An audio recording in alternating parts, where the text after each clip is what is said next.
So, CHS senior Mayor Goldstein said Dear White Columbia, which appears to be a spin on the movie Dear White People, addresses the casual racism and microaggressions that students of color experience every day. Some tweets also allude to the recent ACLU complaint involving the district. The tweets take aim not at the entire student body, but at those who knowingly perpetuate racism in small yet harmful ways, said Goldstein. While some posts are biting and sardonic, they do reflect the everyday experience of many CHS students. I think using humor is the best way to get people to listen, said Goldstein, who doesn't know who started the accounts. On the other hand, Goldstein believes their female CHS and their black CHS use attacks as a way to cyberbully groups of people. The accounts have generated open and passionate discussion, both organized in a forum and other venues throughout the school, said Senior Maggie Kritzberg, student representative of the Board of Education. While some students think they have helped launch necessary conversation, others are troubled by the anonymity and the tone of such posts, she said. It has been very meaningful to witness the conversation being had, to see them continue in our school, to see people sharing what they think so thoughtfully, Kritzberg said. This is another step of addressing problems that are clearly present and need to be solved in our schools. The tweets were addressed in a school broadcast last week by Columbia Cable Network AM News Director Edward Wilshire. In a video posted on CNN Facebook page, Wilshire accused the posters of hiding behind a screen name and called the Dear Mail Columbia tweets misogynistic,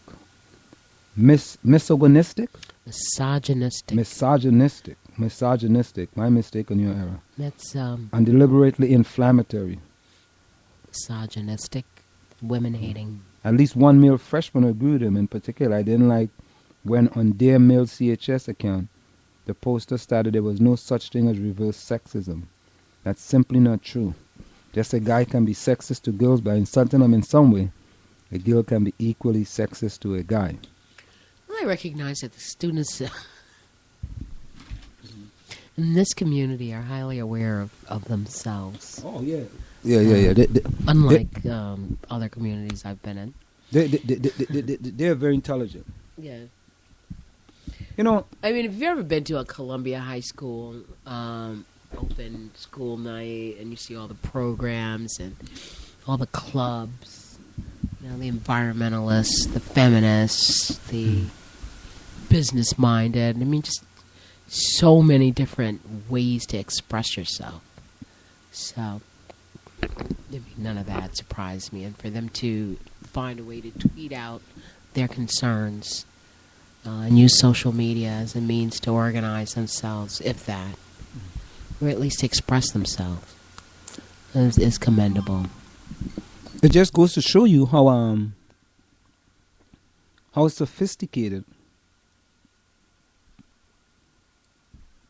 these kids are. Yes, they are. And sometimes I guess we take kids for granted.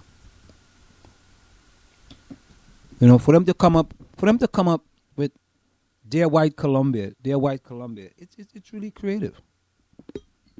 Yes, it is. You know, there was another tweet at Seton Hall. I think it was, why can't SHU, Seton Hall University, and you will fill in the blanks. So we can start one, why can South Orange Maple? Why can the Board of Education get rid of the bunch of bunglers? You just called them, you said they're not going to get rid of themselves. You know. Yeah, call for them to resign. Oh, come on. You can do that. Or be replaced with what? Resign or don't run again. I mean, you know, you're looking for a whole revolution to go on at the Board of Education.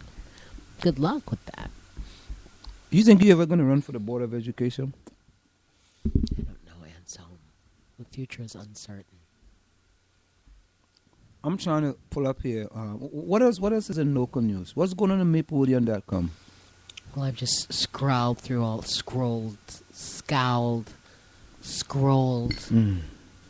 So Trying to put those two words together. So did you see the police, South Orange Police, one resident of emergency worker scam? No. You know what? You deal with the local. Let me find something international. I got something national too. Yes, and I'd like to hear what the Trinidadian story is. Maybe I should look it up and see what's going on. No, we got something national here. Black students showing highest high school graduation rate ever, closing the gap with white students. Okay. Atlanta Black Star. I saw that article. Mm-hmm. The high school graduation rate for black students jumped nearly 4% between 2011 and 2013, narrowing the gap between black students and white students and helping to contribute to the highest high school graduation rate for American students and for black students in the country's history. The good news about the educational achievement of black students was celebrated in data released by the U.S. Department of Education, which also highlighted the jump in graduation rate for Hispanics and American Indian students. The department also said there are additional 1.11 million black and Hispanic students attending colleges since 2008. In the midst of a startling array of data demonstrating that the black community has been sliding backwards in its economic status, this new portends good tidings for the future financial state of the black family. If hundreds of thousands of additional black children are attending college, there is a good possibility the economic black sliding could be halted. A devastating study by researchers for the Brookings Institute released last October showed that on recent trends, a majority of black children born into middle-class families will drop into a poorer income bracket as adults. The study conducted by the Boston Federal Reserve by researchers Richard V. Reeves and Isabel V. Sawhill also confirmed that your chances of escaping childhood poverty and moving into a higher income bracket are dramatically higher if you were born white than if you were born black. While about 16% of white children born into poorest one-fifth of the U.S. family will rise to become a member of the top one-fifth by the time they turn 40-year-old, just 3% of black children will make it to the top, the researchers found. Half of the black children born into the bottom quintile remain there in adulthood, compared to just 1 in 4 whites, they wrote. Only 3% joined the top income quintile, implying that a real-life rags to riches story is unlikely for black children. Would you, so I'm soon, maybe this week, to begin my economics unit on social class. Would you tell your students, who are mixed but predominantly black, that it's unlikely? I mean, how would you let them know that that's unlikely, or that the American dream of moving from rags to riches, or... I will let them know about it and tell me, what are you going to do about it? If I come back to you 5 years from now, or if I come back to you 10 years from now, are you going to let this doom and gloom statistics be your reality? No, and at 17, from what I can see. Now, these are not Columbia High School students, but they're certainly not looking, we just want to get to June, miss. This is what they said. You just want to get to June? Yes, we just want to graduate. So to think, what am I going to do? Of course, everyone says they want to go to college. They have to take, the majority of these students end up going to a CUNY or however you want to say that. Primarily the College of Staten Island. They have to take a test to get in. And if you fail the test, or any segment of the test, then you're allowed to take the test again in 2 months. If you fail the test again, you're allowed to take it yet again the third time. Otherwise, you are put into a remedial class that you pay full credit price for, and of course does not get added to your accumulated credits. So, we're just struggling with people that are somewhere between high school, but you see, trying to get into the equivalent of a community college. This, you know, and these are not the worst off of students in the world, but it's hard to move out of a situation, especially when you don't know that there's anything other than what you see all the time. I asked them one time to write where they would be at 32. A lot of them wrote That American Dream. I want to have 2 kids, you know, a nice house, and a car that's, you know, described however. But none of them could talk about, if any, how they planned on doing that or what they saw for their future.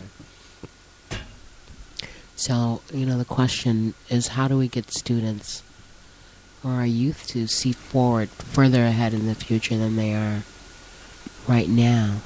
I mean, I didn't hear any big dreams. But you know what? Have people who can't read, they all say they want to be lawyers and judges. But you know what, though, Margie? I think that school is too. Kids are not learning. I think part of school is to teach kids hard work, teach them some life skills as well. You know, teach them that, listen, you know, you're not going to be successful if you don't work hard.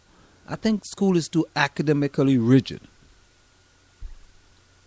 Actually, in my class, I am following, of course, you got to follow a syllabus. But every once in a while, I go to, like, for example, I made this stuff up. Philo. Did I tell you about Philo? No. Philo. You know, you ever took any accounting class? No.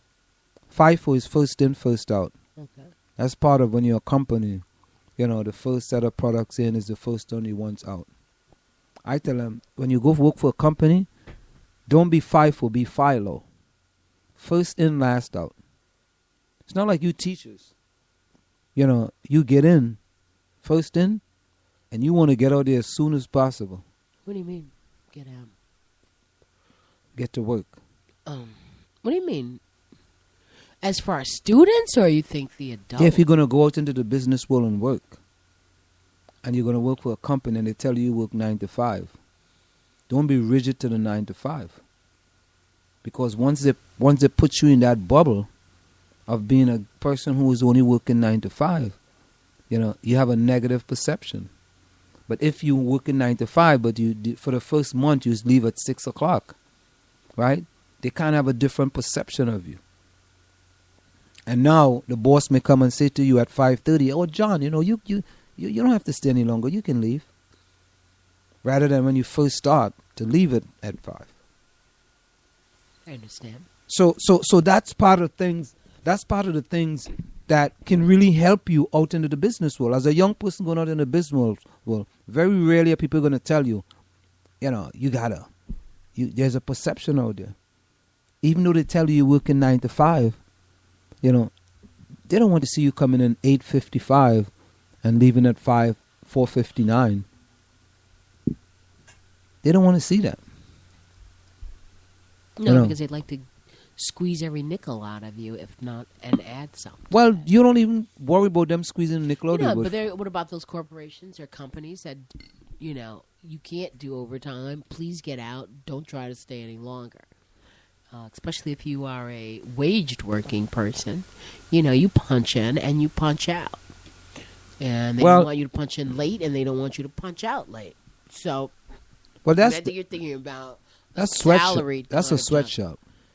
That's a job. People, you know, many people in our society are wage earning people. You guys have to punch in? No, but there's a card that you're supposed to move.